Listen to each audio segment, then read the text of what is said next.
So I'm redoing part of this thing here, so I had to remove a lot of the screws. What happens is over time they snap. So I'm just going to show you a little trick that I do to get these out of here. So what I like to do is put it on a hammer and just tighten the hell out of the chuck on the end of the bit.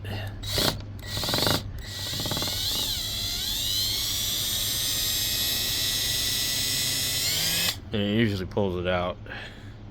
But if you try and do it, you know, without the hammer thing, it's a little bit harder. If it's in there really good, sometimes the piece will try and thread into the chuck. Certain drills are better than others, but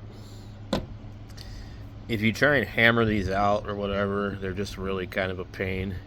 So I found this to be basically the easiest way to get these out with a whole lot of fuss. So anyway, just thought I would share that tip with you guys.